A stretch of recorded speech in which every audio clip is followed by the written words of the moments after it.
Alright, ladies and gentlemen, I am here on Shield to recap Monday Night Raw tonight. What's the time? March 23rd episode here. The Road to WrestleMania continues.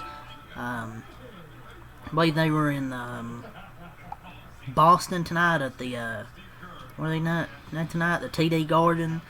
The big things tonight, obviously coming in, we had appearances from Brock Lesnar, Oba Femi, had a segment again. Roman Reigns and CM Punk segment at the end. I think Roman Reigns and CM Punk obviously under the same roof. Another segment. Becky Lynch and Brock Lesnar segment. What is happening? Becky Lynch and Brock Lesnar had promos. The Usos and Logan Paul vs. Austin Theory and Logan Paul. Bayley and Lana vs. Kabuki Warriors. Penta defending the title against Dominic. Javon Evans facing Grayson Waller. That was all announced in advance. But let's start with Brock Lesnar. I'm just going to go over the card. I'm not going to go over the main thing. I just want to go over the main card. So, Brock Lesnar, after the attack last week by Oba Femi, WrestleMania opponent, he took the squared circle to kick off the show. Paul Heyman's out there. He claimed the overhyped ruler. Femi took advantage of the fact that Lesnar had combated a dozen masked men and laid them out. He was defiant in his denouncement of the idea that Femi would be the star to slay the beast, reminding us an audience that not even John Cena or AJ Styles could do it. Femi, he entered the arena and once again stood across the ring from Lesnar. The brawl ensued. He attempted an F5. Oba Femi wiggled free and dumped him over the top rope into the floor. They retreated and Femi stood tall for the second week in a row. So Lesnar's in overdrives in terms of selling for Oba Femi. Hopefully that bleeds over to WrestleMania and win, lose, or draw puts the ruler over as strongly as possible. Because these first 2 weeks of this program have been about as perfectly booked as they can really do right now. And I like, Paul Heyman's segment as well. Despite the defiance in his voice, it just sounds shaken like you would for Oba Femi. It's a big dude. But yeah, good way to open the show here. Second week, still have a few more weeks to WrestleMania to build this up as more as they can. But I thought it was a good way to start off the show. Next we had the Usos versus The Vision. So, I guess this rivalry between the Usos and The Vision wrote its latest chapter. This was a non-title match. It was a title match, but it was a non-title match. It was fairly standard, obviously interrupted by a commercial.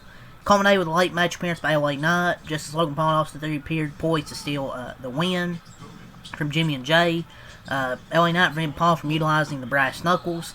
Joseph picked up the weapon up and clocked Theory with it, draws the disqualification. So, still fuming, Uso rocked Paul with it to send a emphatic message. So, Paul and Theory defeat the Usos via DQ.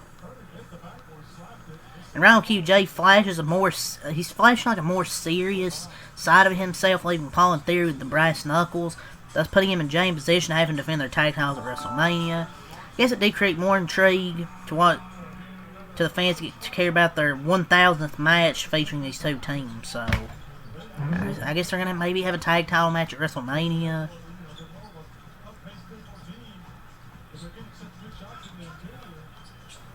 What's next? Becky Lynch had a promo. She took to the square circle to address. She attacked AJ last week. Talked about legitimizing the women's championship, only to have fans to cheer AJ Lee over her. She interrupted the proceedings, chasing Lynch out of the ring before issuing the foregone challenge. A match between these 2 at WrestleMania. And just like that, I guess another marquee match featuring the women's division was added to the biggest card of the year. So, I think what's the other women's matches that are already on? Rhea and Jade, and that's whatever. What else? Liv and Stephanie. They had a brawl tonight, I guess, which was something to start it off with, and now you have AJ and Becky at. Like I said before, I don't know if I want to see another match 22 at WrestleMania, but we're getting it, so. It feels like a match that needs a stipulation, but as it stands, I guess it's probably the most star-studded you can do, I guess, for the Women's Intercontinental title right now. This is a solid segment. I just didn't really care that much for it, but I mean, it's something I had for WrestleMania, so.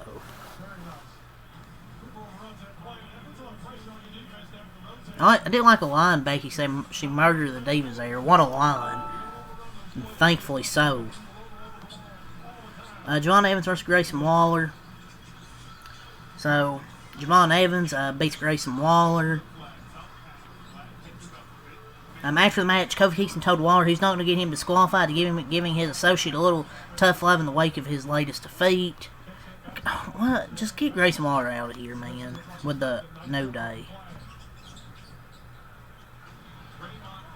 But yeah, this was whatever match. It's good to see John Evans get another win. But Grayson Waller with the New Day, it's just, I never really cared for it. It's just run its course as well. Paul Heyman, he calls out Seth Rollins. So the wise man returned to the square circle where he addressed the recent issues he's had with Seth freaking Rollins. So he suggested Rollins come on down and put him out of his misery. And so a man has to do what a man has to do as the visionary appeared on the announce table. From there, the police officers appeared at ringside and escorted Rollins through the crowd as Heyman revealed that he snitched and filed a restraining order against him. The godfather of Extreme goaded the architect into attacking him, speaking of his wife and daughter. Rollins bit, clocked the Hall of Famer, and then he exits the arena in handcuffs. The Rollins-Heyman thing continues to feel like it's a holding pattern until it is determined exactly who will be cleared when. And if a WrestleMania matchup is in the cards for the Visionary, could Bron Breakker make it back in time? I think I talked about in the WWE News video today, I believe. I think he's going to be back at the Performance Center to try and get cleared, so. But yeah, this was a, solid. Heyman touching on topics he knew would fire Seth Rollins up and get him to attack him. So we'll see. Will Bron Breakker be back in time? We'll just have to see. Bayley and Lyra versus Kabuki Warriors. This was good, I thought. Bayley and Lyra get a win. Finally, Lyra gets a win on this show. That's the third time she's getting the pin. But they earned a big victory in the pursuit of the tag team titles. That's a good match, I thought. It led to Bayley hitting the belly and Asuka on the commentary table, then an attempted elbow drop. Sane saved her partner. Then took a baseball slide from Lyra back in the ring. She succumbed to Nightwing as they earned the win. Afterwards, during an in-ring promo with Jackie Raymond, Bayley threw down the challenge for a match on Nia Jackson and Lash Legend for a tag team title bout next week in Madison Square Garden. So, are they going to get a title match? We'll see.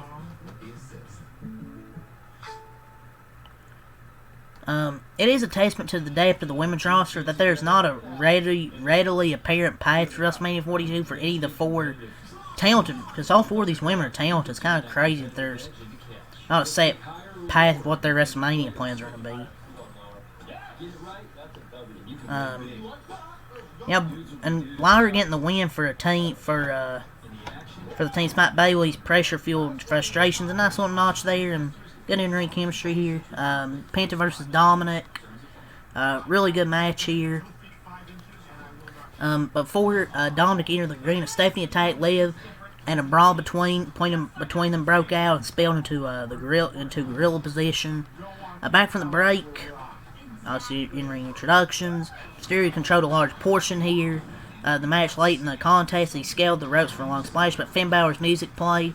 He stepped through the curtain, he sent JD McDonough flying to the production area, then watched as Penta rolled up Mysterio to win the match and retain his title. After the match, Balor attacked Mysterio, fends off McDonough, and stood tall to close the segment.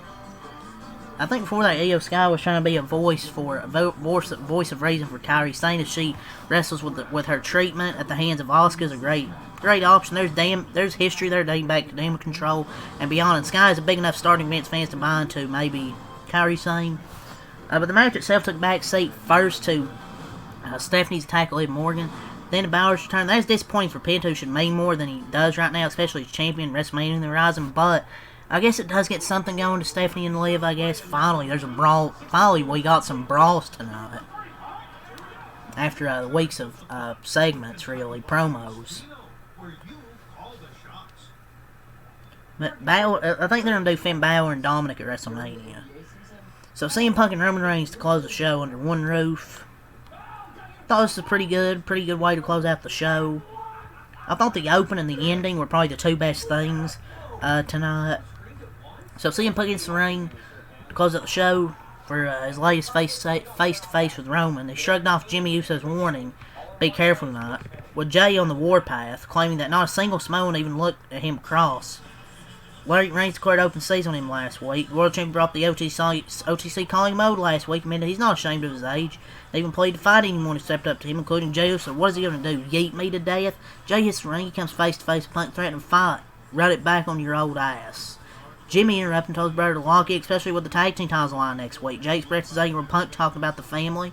Then questioned where Reigns was. He ain't even here, but I am. Cue his music. He made his quickest entrance in like 5 years.